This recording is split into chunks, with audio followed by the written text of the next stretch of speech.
กราบทักทายสบายดีและสวัสดีจ้าพี่เอฟซีทุกคนทางฝั่งไทยหรือฝั่งลาวหรือว่าต่างประเทศเนาะมื้อนี้มาพบกับสองน้องเอิญสาวลาวคือเก่ามื้อนี้เอิญสิไปหาหล่อหางัวเนาะเพราะว่าช่วงนี้ก็เป็นยามปล่อยงัวเด้ค่ำมาแล้วก็ไปหาเลาะไล่เขาคอกมาเขาคอกเนาะเพราะว่างัวเอิญน่ะมันบ่อยากค่อยมาต้องไปหาแต่เว้นแน่ถ้าเห็นแต่เว้นก็ไล่มาแต่เว้นเนาะไล่มาไกลเฮือนสิค่ำๆจักหน่อยจังไล่เขาคอกมาผู้เดียว อีแม่เพิ่นให้อ้ายพาไปหม้อบุญเนาะอยู่บ้านโนนชมพูเมืองสองคอนแขวงสวรรณเขตนี่แหละหม้อบุญเพิ่นแจกไปผู้เดียวนี่ได้ตะกะแตนเขียวมาตัวหนึ่งตัวบักใหญ่นะตะกะแตนเขียวไปหาเลาะหาแถวหน้าพุ่นละเพราะว่าแถวบ้านนี้เลาะเบิ่งแล้วบ่เห็นมันยังบ่มาเมื่อวานนี่ก็ไปหาแต่เว้นมื้อนี้ก็ได้ไปหาแต่เว้นอีกเพราะว่างัวซุมอื่นผัดมางัวเขาพี่น้องบ่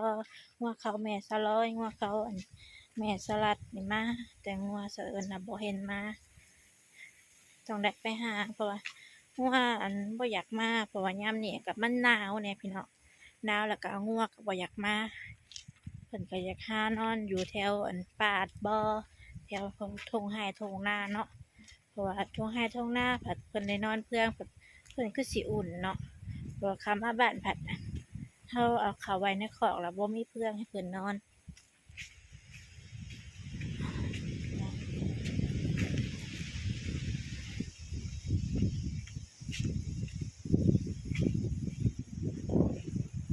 เลาะเรื่อยๆนั่นแหละตอนนี้ก็ย่างมาฮอดหน้าโอ๊ยๆฮอดหน้าพ่อน้องกรแล้วทุกคน ตอนนี้ก็ย่างออกมาฮอดหน้าพ่อน้องกรแล้วทุกคน เพราะว่าย่างนำทางลงมาหน้าพ่อน้องกรกับเพิ่นก็สิไก่กว่าหมู่เนาะไก่แคมบ้านกว่าหมู่สิไปหาทั้งพุ่นล่ะสิขวามห้องไปหาทั้งหน้าสลัดก่อนแล้วจังสิโค้งมาหน้าตัวเอง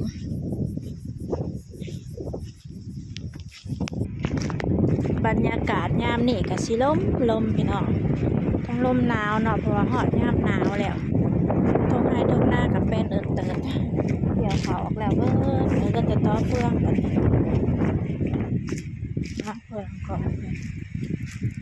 แง่ท้องง่วงกับบ่เห็นฟังเสียงหมากกระโลงกับบ่ได้ยิน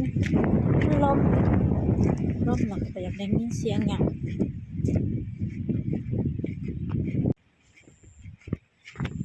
บรรยากาศยามแล้วให้แล้วนะคะก็สิประมาณนี้พี่น้องเงียบออกมาก็แต่เก่าออกมาให้มานาก็คนสวดๆอยู่แล้วคนอยู่ให้อยู่นาน่ะยามนี้ก็แล้วเขาแล้วนะก็เมื่อนอนบ้านเมื่อนให้นั่นเมื่อนอนบ้านเบิดเนาะแต่เก่าออกมายามให้ยามนาก็สิได้ยินแต่เสียงรถไถเนาะเสียงรถไถบ่เสียงรถจักรบ่เนาะ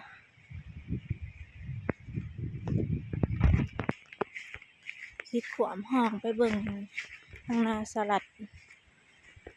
ขวามไปนาสะแอก็เป็นแม่สลัดเจ้าเอิญก็เอิญสาวแอเนาะเพราะว่าเพิ่นเป็นน้องของแม่สาวเอิญน้าสาว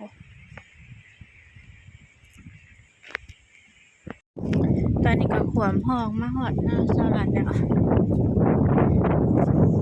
แง้มหางัวก็ยังบ่เห็นอยู่พี่น้องจักเพิ่นสิอยู่ส่วนใด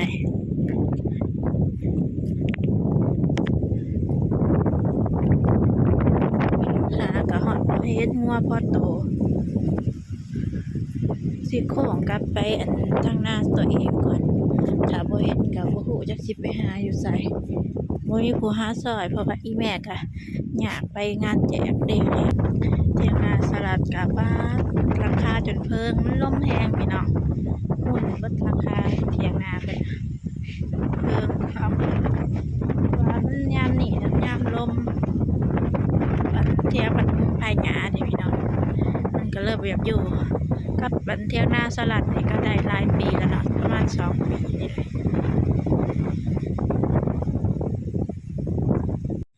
ตอนนี้ก็เลาะมาหอดเที่ยงหน้าตัวเองแล้วก็ยังบ่เห็นพี่น้องเมื่อยเด้ค่ำเลยค่ำขาวแล้วยังบ่เห็นจักสิไปหาทางไหนต่อบัดนี้เข้ามานอนบ้านแล้วก็เที่ยงกันไปเที่ยงห้างบัดนี้ตะกี้กับคนอยู่เนาะบัดนี้ก็กลายเป็นเที่ยงห้าง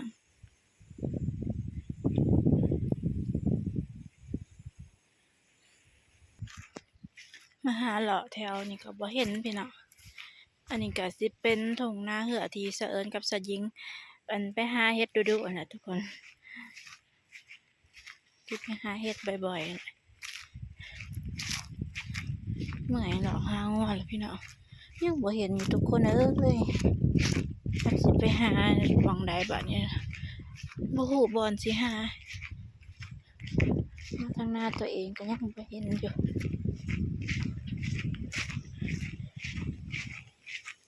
บ่ได้หาเสาเฮ็ดกะ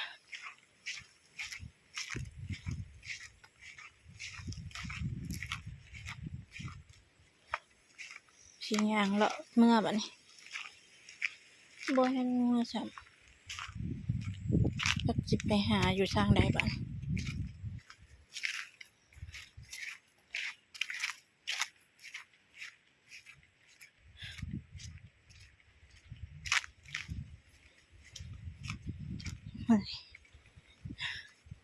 หางัวก็บ่เห็นพระจะดีกับมาหาซอยแหน่ มาหาซอยเสริญแหน่เป็นทางย่างเมืองเลยนะเนี่ย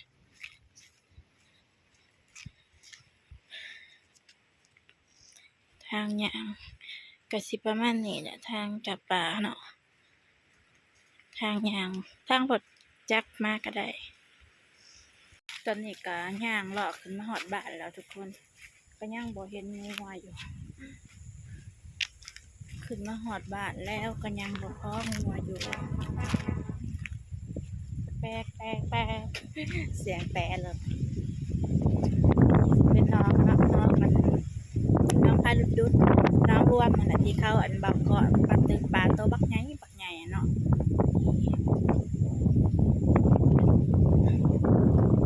นี่บ่เห็นหัวสัตว์พี่น้องเลย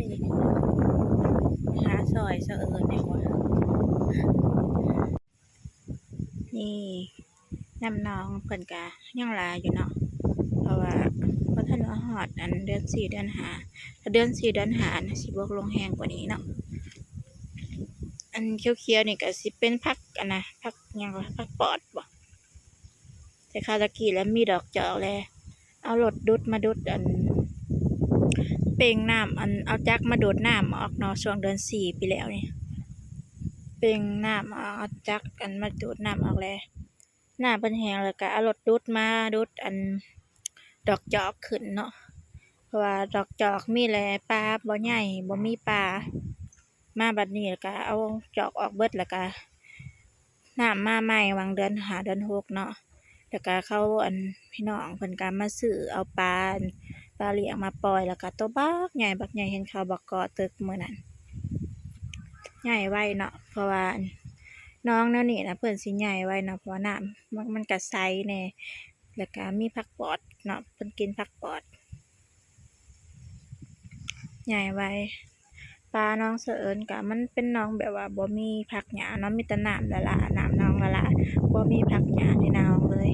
กับปลากับตัวก็อยากใหญ่มันบ่มีน้ำกินนี่พอแล้วตัวหนึ่งกับลูกเพิ่นเนาะหัวแม่ลูกอ่อนที่ได้อันบางช่วง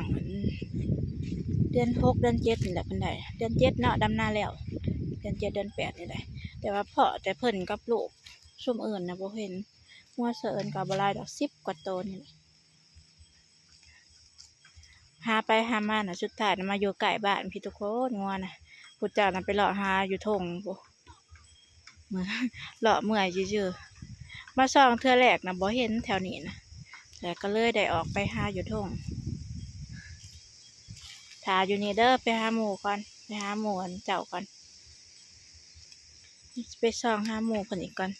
เพิ่นขึ้นมาก่อนกับลูกเพิ่นเนาะย่างมาเรื่อยๆพอเขาเจ้าหากินยามแรงยามนี่ก็เฮาสิหาคนกบคนเขียดเนาะพี่น้องได้บ่หาคนกบคนเขียดยามแรงเนาะยามนี้มาหล่อหางัวมาพอเขาเจ้าหาคนแต่กระปูบ่มันบ่อยากเคยมีหูเนาะหาอยู่หากินธรรมชาติบ้านเฮาพี่น้องยามนี่ก็หาคนปูคนเขียดคนกบไปเห็นงัวอยู่เทิงปุ้นสิเลาะขึ้นไปเถื่อเห็นงัวตัวเองหลาไกลๆพุ่น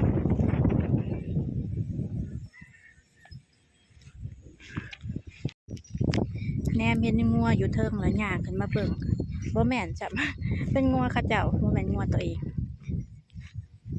งัวไข่ผัดอยู่ซ้ายก็เห็นแต่แม่ลูกอ่อนคู่เดียวหมู่พระจักอยู่ไสเห็นแต่เพิ่นกับลูกสองตัวหมู่ผัดบ่เห็นจักหมู่เพิ่นอยู่ไส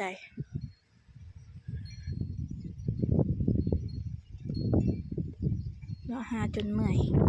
บ่จักบ่อนหาแล้วบัดนี้พี่น้องเห็นแต่งัวสองแม่ลูกแล้วก็บ่เห็นหมู่เพิ่นจักหมู่เพิ่นจังสิอยู่ไสเห็นแต่งัวสองแม่ลูก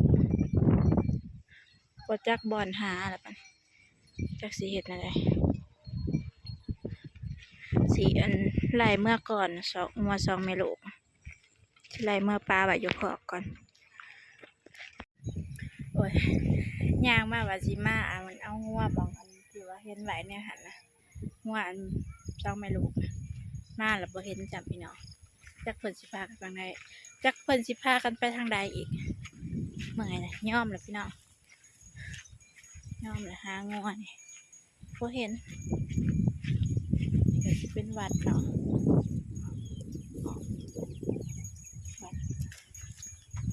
วัดบ้านนาอุดมไส้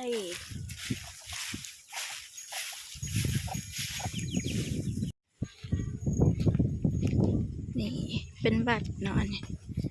วัดบ้านนาอุดมไส้งัวก็บ่เห็นว่าให้พ่องัวสองแม่ลูกแล้วว่าสิมาไล่เมื่อก่อนผัดกลับมาผัดบ่เห็นจำ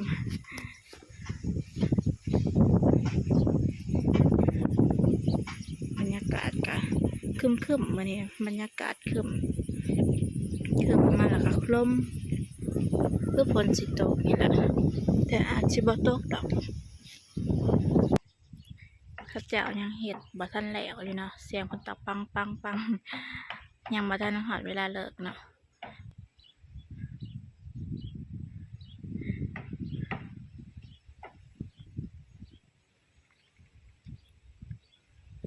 เมื่อยดิหางัวบ่พอเมื่อละบัดนี้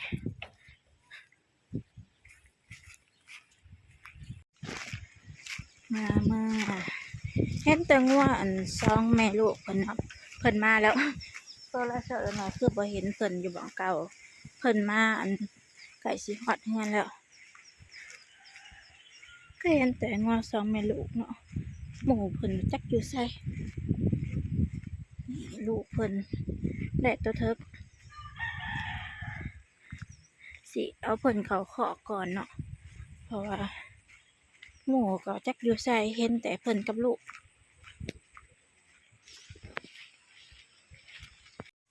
โอ้ยไม่หางัวแต่3 โมงตอนนี้กับประมาณ4 โมงหอดแล้วแหละ4 โมงได้1 ชั่วโมงไปหางัวพี่น้องเห็นแต่งัวสองแม่ลูกเพิ่นหมู่จักอยู่ไสน่ะดิเอามาเข่าขอกเฮ็ดขอกให้เพิ่นใหม่พี่น้อง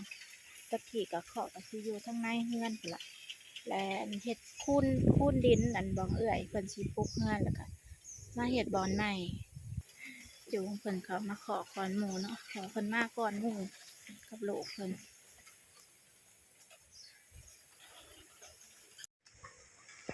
ลูกเพิ่น มาฮอดเฮือนแล้วก็เฮาไล่เขาคอกเลยถ้าเอาเขาคอกเฮาปลูกแม่เพิ่นไว้เพิ่นก็ได้กินนมเนาะตอนปล่อยแล้วเพิ่นก็บ่ค่อยได้กินปานใดแม่เพิ่นพาย่าง แม่เพิ่นเลาะกินหญ้าหลายๆเพิ่นก็บ่ค่อยได้กินนมเนาะคันเฮามาปลูกไว้เข้าคอกแล้วนี่ก็เพิ่นก็ได้กินแหน่เพราะแม่เพิ่นไปบ่ได้เฮาปลูกไป